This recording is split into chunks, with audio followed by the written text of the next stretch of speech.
በድሮ ጊዜ ራቅ ባለ መንደር ላይ አንድ ልብስ ሰፊ ነበር።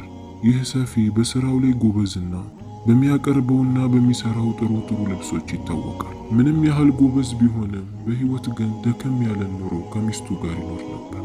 አንድ ቀንም በዛ መንደር ላይ የነበረው የንጉሱ አማካሪ ጥሩ ልብስን አሰፍቶ ሊሰጠው ይወስናል። ለንጉሱም ካማከረው በኋላ ወደዛ ልብስ ሰፊ ጋር ጥሩ ጨርቅን ገዝቶ ይዞለት ይመጣል። አማካሪውም የሚሰፋው ልብስ ለንጉሱ እንደሆነ በጣም ጥሩ አድርጎ እንዲሰራው ይነግረዋል። ልብስ ሰፊውም ትዕዛዙን ተቀብሎ 3 ቀን እንዲሰጠውና አሳምሮ እንደሚሰፋ ይነግረዋል። ሚስቱም ይህንን ስትሰማ በጣም ትደሰታለች። ወደ ባሏ ጋርም ጠጋ ብላ የምትሰፋውን ልብስ በደንብ አሳምረህ መስራት አለብህ፣ ምክንያቱም በኋላ ላይ ንጉሱ በልብሱ ሲደሰት ለኛ ጥሩ ስጦታን ይሰጠናል። በዛ ስጦታ ህይወታችንንም መቀየር እንችላለን። ካለንበት ድህነት ወጥተን በጥሩ ህይወት ላይ መኖር እንችላለን። ስለዚህ አሳምረህ ሰፋው ትለዋለች። ልብስ ሰፊው እሱማ ልክ ነሽ፣ ነገር ግን ለንብረት ከልክ የበለጠ ስግብግብ መሆን የለብንም ይላታል። ሚስትም ቁጭ ብላ ገና ልብሱ ለንጉሱ ተሰፍቶ ሳይሰጠው በሚሰጣቸው ስጦታ ምን ማድረግ እንዳለባት ማሰብና ማውረድ ጀመረች። ልብስ ሰፊውም 3 ቀናቶችን ተጠቅሞ ከዚህ በፊት ሰፍቶት የማያውቀውን በተሻለና በጥሩ መልኩ መስፋት ጀመረ። ከ3 ቀን በኋላም የአማካሪ ወደዛ ልብስ ሰፊ ጋር ይመጣል። 3 ቀኑ አልቋል፣ ልብሱ የት አለ ብሎ ይጠይቀዋል። ልብስ ሰፊውም አሳምሮ ሰርቶ እንደጨረሰውና በክብር እንዳስቀመጠው ይነግረውና ካስቀመጠበት ቦታ አውጥቶ ለንጉሱ አማካሪ ይሰጠዋል። አማካሪውም ልብሱን በጣም ስለወደደው ቀጥታ ንጉሱ ጋር ይዞት ይሄዳል። ንጉሱም ከአማካሪው የበለጠ ይደሰታል። የልብሱ ያሰፋፍ ዘዴና ያለው ጌጣጌጥ ለልብሱ ጥሩ ውበትን ሰጥቶት ነበር። ንጉሱም ይህንን ለሰራልኝ አካል ጥሩ ስጦታ ልሰጠው ፈልጋለሁ፣ ይዛችሁልኝ ነው ይላል።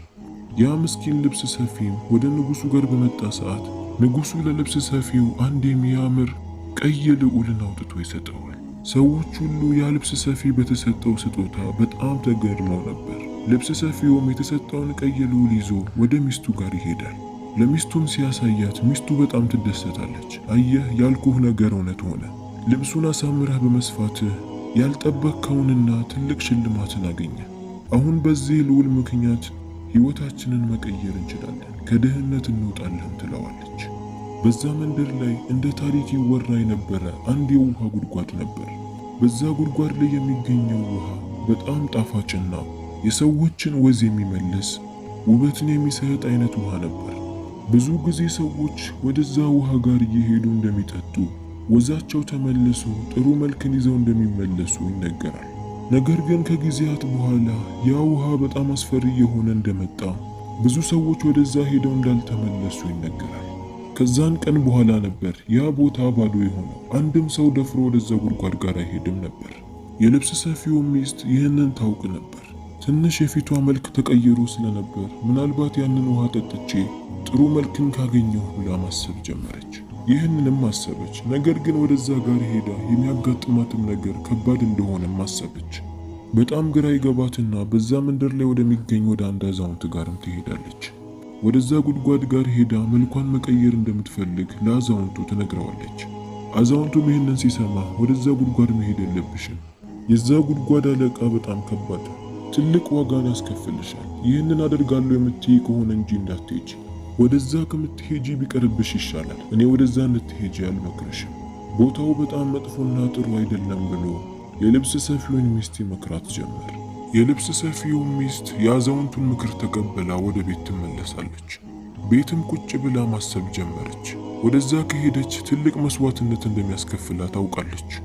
እሷ የፈለገችው ባገኙት ንብረት ትልቅ ቤተ መንግስትንና ህንፃን ገዝተው እንደ ንግስቶች ጥሩ መልክን ይዛ መኖር ነበር የፈለገችው። ከብዙ ማሰቦችም በኋላ ወደዛ ቦታ ለመሄድ ትወስናለች። በሌሊትም ባሏ ሳያያት ወደዛ መንደር ትሄዳለች። ቦታው በጣም ጭር ያለና ምንም አይነት ሰው ያልነበረው ቦታ ነበር። ወደ ተባለውን ጉድጓድ ጋር ደረሰች። ወደ ውሃውም ስትመለከት እንደ ማንኛውም ውሃ ነበር። ከጉድጓዱ ውሃ ማውጥታ መጠጣት ጀመረች። ወዲያውኑ የፊቷ መልክም ይቀየራል። ከነበረችበት እርጅና ወደ ወጣትም ትመለሳለች። ፊቷ ያማረና ውብም ሆነች። ባየችውም ነገር በጣም ተደሰተች። ያሰበችውም ነገር የተሳካ መስሏት ነበር። ነገር ግን ከዛ ሳትርቅ እዛው እንዳለች ነበር። ያ የጉድጓድ ውሃ መንቀጥቀጥ ጀመረ። ከውስጡም ትልቅ የሚያስፈራ ፍጡር ይወጣል። አዛውንቱ የነገራት የዛ ጉድጓድ አለቃ ነበር። በጣም ተናዶና አይኑ ቀልቶ ነበር ወደ እሷ ሲመለከት የነበረው። እንዴት ብትደፍሪ ነው ከዚህ ውሃ የጠጣሽው? ይህንን ሳታስፈቅጂ ማድረግሽ ትልቅ መስዋዕትነት እንደሚያስከፍልሽ አታውቅም እንዲህ አላት። ሴትየዋን በጣም ደንግጣ የሚያስከፍለኝን ነገር ሁሉ ለመክፈል ዝግጁ ነኝ አለች። አለቃውም ይህንን ሲሰማ እንደዛ ከሆነ እሺ፣ እኔ እንድተውሽና እንዳልገልሽ ከፈለግሽ እኔን ለማግባት ዝግጁ መሆን አለብሽ ይላታል። ሴትየዋ ይህንን ስትሰማ በጣም ደነገጠች። እሷ ያሰበችው ወይ ብዙ ወርቆችንና ብሮችን ይጠይቀኛል ብላ ነበር። ያላሰበችው ነገር ፊቷ ላይ ድቅን አለ። እንዴት አድርጌ ነው አንተን የማገባህ? እኔ ሰው ነኝ፣ አንተ ደግሞ ሌላ ፍጡር ነህ አለችው። ያ አስፈሪ ፍጡርን ይሄ እኔን አይመለከተኝም፣ ባስቀመጥኩልሽ መስፈርት የማትገኝ ከሆነ መሞትሽ ነው ይላታል። ሴትየዋን በጣም ደነገጠች። ሁለት ምርጫ ብቻ ናላት፣ ወይ ህይወቷን ማጣት ወይ ደግሞ እሱን ማግባት። የምታደርገው ነገር ግራ ይገባታል። ምናለ የአዛውንቱን ምክር በተቀበልኩኝ ብላ ማልቀስ ጀመረች። በስተመጨረሻም ከተሳካልኝ ብላ ከዛ ቦታ ሮጣ ለማምለጥ ወሰነች። ነገር ግን ወዲያውኑ ነበር ያ ፍጡር ጨመቅ አድርጎ ይዛትና ወደ ጉድጓዱ ይዟት ይገባል። ከዛም ውሃው እንደመጀመሪያው ይሆናል። በዚህ በኩል ልብስ ሰፊው ጠዋት ሲነሳ ሚስቱን ያጣታል፣ ግራም ይገባዋል። ወዴት ሄዳ ነው ብሎ በየመንደሩ እየዞረ እሷን መፈለግ ይጀምራል። ነገር ግን አንድም ሰው እንዳላያት ይነገረዋል። 3 ቀን ሙሉ በተከታታይ ሚስቱን መፈለግ ጀመረ። የውሃ ሽታ ሆና ቀረችበት። በስተመጨረሻም አንድ ሰው ጋር ይሄድና ይጠይቀዋል። ያ ሰውም ከ3 ቀን በፊት የመንደሩ አዛውንት ጋር እንደሄደች ይነግረዋል። ልብስ ሰፊው ምናልባት እድሌ ከተሳካልኝ ብሎ ወደዛ አዛውንት ጋር ለመሄድ ይወስናል። አዛውንቱ ጋርም ደርሶ ሲጠይቀው አዛውንቱ በጣም ያዝናል። ተያልኳትን ነገር አደረገችው ማለት ነው? ወደዛ አስፈሪ ጉድጓድ ጋር መሄድ እንደምትፈልግ ነግራኝ ነበር። ነገር ግን እኔ መሄድ እንደሌለባትና በጣም ዋጋ እንደሚያስከፍላት ነግሬያትና መክሬያት ነበር። እርግጠኛ ነኝ ወደዛ ውሃ ጋር ሄዳን የጠፋችው ማለት ነው ይለዋል። ልብስ ሰፊው ይህንን ሲሰማ በጣም ያዝናል። ወደዛ አስፈሪ ጉድጓድ ጋር ይሄዳል። ወደ ቦታው ሲደርስ ማንም አልነበረም። በድንገት ጎንበስ ሲል ሚስቱ ለብሳው የነበረውን የእጅ አምባር ይመለከታል። አሁን ልብስ ሰፊው እርግጠኛ ሆነ። ሚስቱ ወደዚህ ቦታ መታ እንደጠፋችም ያውቃል። በጣምም ያዝናል።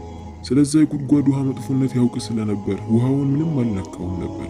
ቀጥታ ወደ አዛውንቱ ጋር ተመልሶ ምን ማድረግን ያለብኝ? ሚስቴን እንዴት አድርጌ ነው ማገኛት? እባክህ መንገድ ካለ ንገረኝ ይለዋል። አዛውንቱም ይሄማ በጣም ከባድ ነው፣ ነገር ግን አንድ መፍትሄ አለ።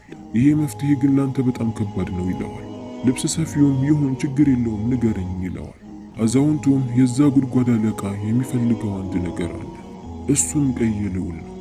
ያ ልዑል ደግሞ የሚገኘው በመንደራችን ንጉሥ እጅ ላይ ነው። እሱን ሄደህ መቀበል ደግሞ የማይታሰብ ነገር ነው። ልዝረፈውን ብትል እንደዛው በጣም ከባድ ነው የሚሆንብህ። ከሱ ውጪ ሌላ ሚስትህን በምንም አይነት ሁኔታ ልታገኛት አትችልም ይለዋል። ልብስ ሰፊውም ይህንን ሲሰማ በስጦታ መልክ የተሰጠው ሕይወታችንን እንቀይርበታለን፣ ከድህነት እንውጣበታለን ብሎ ታስቦት የነበረው ንጉሡ የሰጠው ቀይ ልዑል ትዝ ይለዋል። እሱም እንደሆነ ያውቃል። ከተወሰኑ ቀናት በፊት ንጉሡ ለኔ የሰጠኝ ቀይ ልዑል ነበር በስጦታ መልኩ። እስቲ እሱን ላሳይህና እሱ እንደሆነና እንዳልሆነ ትለይልኛለህ ብሎ ለአዛውንቱ ይነግረዋል። ወደ ቤትም ሄዶ ቀዩን ልዑል አውጥቶ ለአዛውንቱ ያሳየዋል። አዛውንቱም አዎ በሚገርም ሁኔታ ይህ ነው የሚፈለገው ይለዋል። ልብስ ሰፊውም ቀጥታ ያንን በውድ ይሸጥ የነበረውን ቀይ ልዑል እዛ ውሃ ውስጥ ይጨምራል። ወዲያውኑ ትልቅ ጥቁር ጭስ ከዛ ጉድጓድ ላይ ይወጣል። በዛ መንደር ላይ ወደዛ ውሃ ገብቶ የጠፉት ሰዎችም ይወጣሉ። ከነሱ ጋርም የልብስ ሰፊው ሚስት ወጥታ ነበር። ባሏን ፊት ለፊቷ ስትመለከተው በጣም ተደሰተች። መልክሽ በጣም ውብ ሆኗል፣ በጣም ታምሪያለሽ ይላታል። ያ የመንደራቸው አዛውንትም አሁን የዚህ ጉድጓድ አለቃ ስለጠፋ የእሷ መልክም አይቆየም፣ ቢቆየም 3 ቀን ብቻ ነው ይለዋል። ለ3 ቀን ያህል የልብስ ሰፊው ሚስት ውብ ነበረች። ከ3 ቀን በኋላ ወደ ነበረችበት ሁኔታ ትመለሳለች። በመስገብገቧ ምክንያት የማይሆን ነገርን ሞክራለሁ ብላ ትልቅ መስዋዕትነትን እንዳስከፈላት፣ ብዙ ነገር አደርግበታለሁ ብላ ያሰበችውን ከንጉሡ ያገኙት ቀይ ልዑል በእሷ ምክንያት እንደጠፋም አወቀች። ያደረገችው ነገር አግባብ እንደሌለውም አወቀች። እስካሁን ያሳለፉት ነገር እንደ ህልምም ቆጠረችው። ከዛን ቀን በኋላ ለንብረት መስገብገብ እንደሌለባትም አወቀች። የዛሬው የማታ ታሪካችን ይህንን ይመስላል። ታሪኩ እንደመሰጣችሁ ተስፋ አድርጋለሁ። ሰብስክራይብ፣ ላይክ፣ ሼር እያደረጋችሁ የዚህ ቤተሰብ መሆናችሁን አሳውቁ። ይመቻችሁ።